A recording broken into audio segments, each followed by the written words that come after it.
Why should Dharmendra Pradhan resign? Why should PM Modi show accountability on paper leaks? If Delhi police has beaten thousands of students during the march, why did they violate the law and do a march when BNS section 163 was applied? इतने सारे सवाल भाई सरकार से पूछने के बजाय उनसे पूछ रहे हो जो अपने राइट्स मांग रहे हैं, जो अपने राइट्स के लिए खड़े हैं। अच्छा ठीक है, सबसे पहले तुम्हें बता देता हूँ कि मेरे जो भी आंसर्स होंगे वो पॉलिटिकली बिल्कुल नहीं होंगे। I never support any political party. I stand with the students of this country.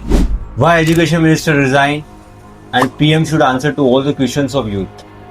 चलो तुम्हारे एजुकेशन में भी शायद कहीं कमी रह गई होगी, कोई ना, हम वो भी पूरी कर देंगे। एक सिंपल बात बताओ, अगर बेटा नशे करने लग जाए तो अकाउंटेबिलिटी बाप की ही होगी ना, कि कोई और पड़ोस वाले चाचा आएंगे?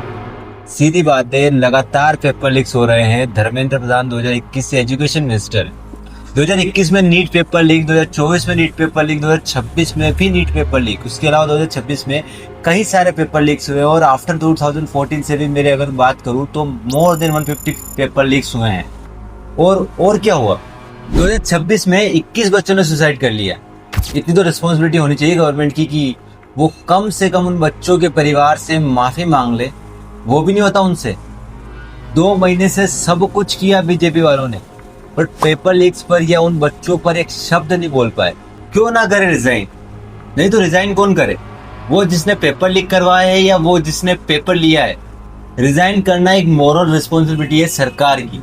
When you are not well responsible to handle education minister. भाई मैनेजमेंट का एक सिंपल रूल होता है, the buck stop at the top. जो बॉस है जिम्मेदारी उसकी है।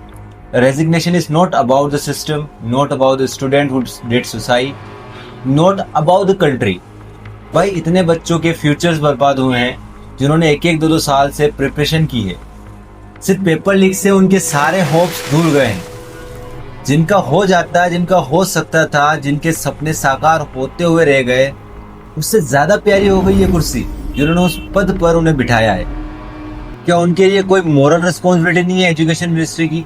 तुम्हें रेजिग्नेशन देना होगा क्योंकि तुम्हारे देश के प्रति जिम्मेदारी है। तुम्हें रेजिग्नेशन देना होगा क्योंकि तुम इस देश से बढ़कर नहीं हो और ये देश यूथ का है, उस यूथ का जो आने वाले भविष्य है।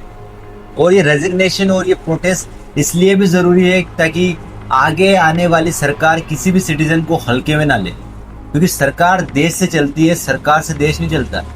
अगर देश का यूथ लाइब्रेरी में होने की बजाय सड़कों पर डंडे खा रहा है तो ये सिर्फ उनका फेलियर नहीं, इस पूरे ब्यूरोक्रेटिक सिस्टम का फेलियर है। और इसलिए सवाल पूछे जाएंगे सरकार से भी और मिनिस्टर से भी और ऑथोरिटीज से भी, क्योंकि टैक्स हमारा है, सिस्टम हमारा है और फ्यूचर भी हमारा है। मेरा क्लियर स्टैंड, मुझे फर्क नहीं पड़ता कौन राइट विंग है या कौन लेफ्ट विंग।